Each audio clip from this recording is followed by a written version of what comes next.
pense que c'est un intitulé très vague qui ne donne pas une réponse, je dirais, définitive. La prise de parole peut être évaluée à plusieurs niveaux. On peut penser à la prise de parole publique, effectuée devant des journalistes ou devant simplement des observateurs. La prise de parole peut être faite par l'entraîneur. La prise de parole peut être faite dans le secret des vestiaires. La prise de parole peut être une manière, je dirais, de mettre la pression sur son équipe ou de lui enlever la pression. Donc la prise de parole, je dirais, définie de cette manière, en tout cas intitulée de cette manière, en mon sens, peut dire beaucoup de choses ou rien du tout. On ne peut pas comparer ce qui n'est pas comparable.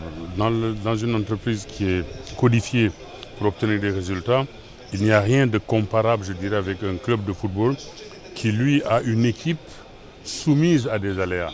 Et les aléas, je veux dire, on a beau être stratège, on a beau être tacticien, on a beau prévoir le ballon qui rebondit et qui va à gauche ou l'arbitre qui est malade et qui commet une erreur, c'est toujours, je dirais, des choses tout à fait possibles. Et à partir de quoi, vouloir mettre en parallèle l'entreprise et un club de football, je crois que c'est un peu osé. Écoutez, un vote reste toujours très subjectif puisque on ne peut jamais sonder l'état d'esprit réel des votants.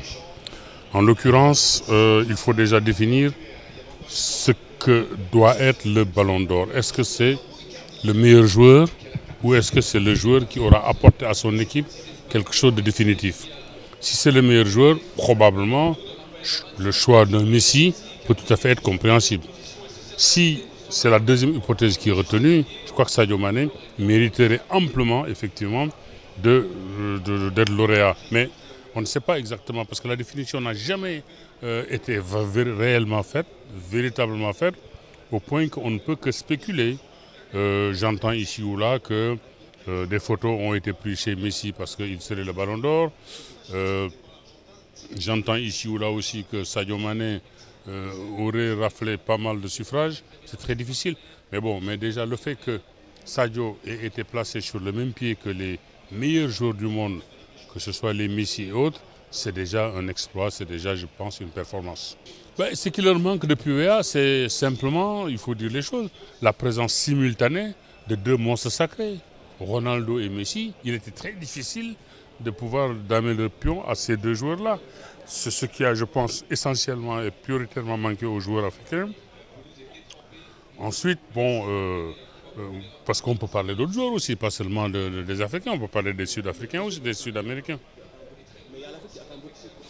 Oui, on peut attendre quelque chose, ça ne veut pas dire l'avoir nécessairement ou forcément.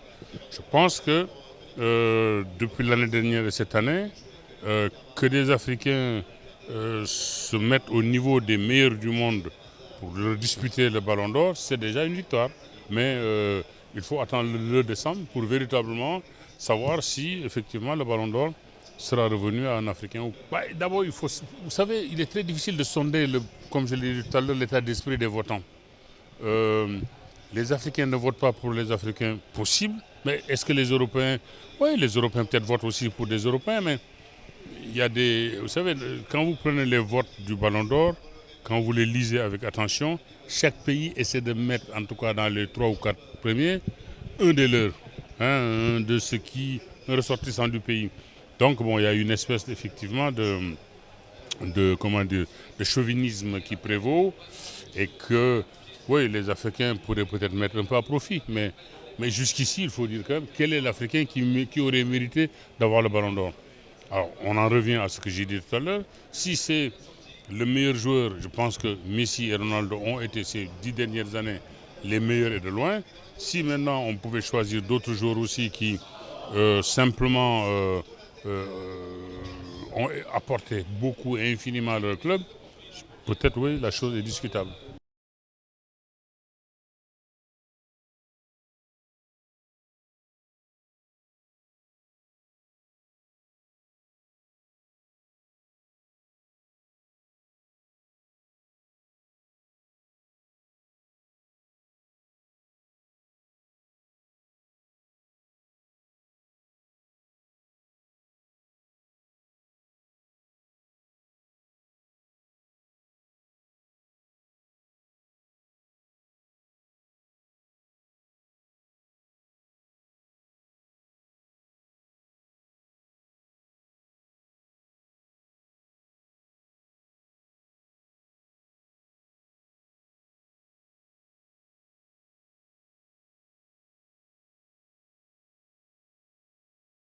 simplement, je dirais, pragmatique, les résultats de l'équipe nationale me paraissent en tout cas les meilleurs depuis que l'équipe nationale existe.